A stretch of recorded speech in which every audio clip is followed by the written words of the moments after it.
On my first cash escort mission, I encountered robbers. They quickly took my captain hostage and threatened me to throw all the cash we were transporting into the pickup truck behind us. My colleague, who was driving, prepared to flee, but I calmly took a glance at the situation.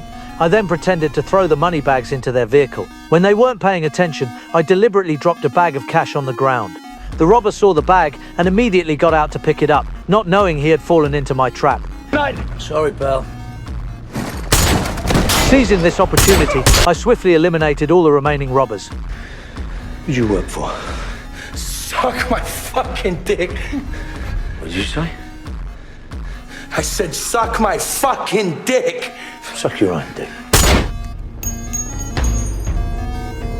After dealing with the last one, I calmly left the scene. However, my perfect marksmanship shocked my two colleagues because they had witnessed firsthand that I was a weakling during the interview assessment. Even at a shooting distance of less than 10 meters, I could miss the target. The subsequent physical fitness test showed signs of physical weakness, and even the simplest reverse parking only stopped after I hit the cardboard boxes. What they didn't know was that I deliberately kept my performance at the passing line just to use this cash escort identity to avenge my dead son. My son was killed by robbers who hijacked an armored car. They used road construction to force the armored car to stop, then drove an excavator to lift the rear wheels of the vehicle. Working in coordination, they quickly cut an opening in the compartment and threw in a smoke grenade, easily rendering the guards defenseless. Unfortunately, my son witnessed the entire process from inside the vehicle. Realizing the robbers had noticed him, he hurriedly called me, but before the call could connect, he was threatened out of the vehicle by the robbers. Just then, when a guard was fighting with a robber, he accidentally pulled off the robber's mask. To avoid exposure, the robber instantly killed both guards.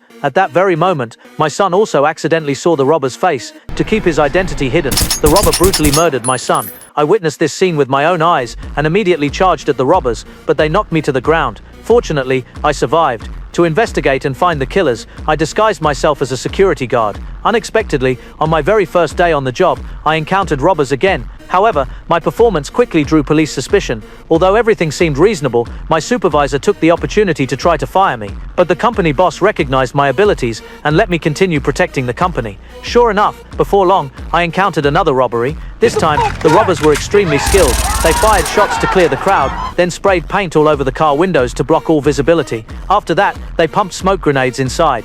My colleague was choked and couldn't open his eyes, and I was forced out of the vehicle in the thick smoke. The robber leader was about to order me to lie on the ground, but when he saw my sharp gaze, he froze in place instantly. After coming to his senses, he ordered his men to immediately evacuate the scene. This bizarre operation once again shocked my captain.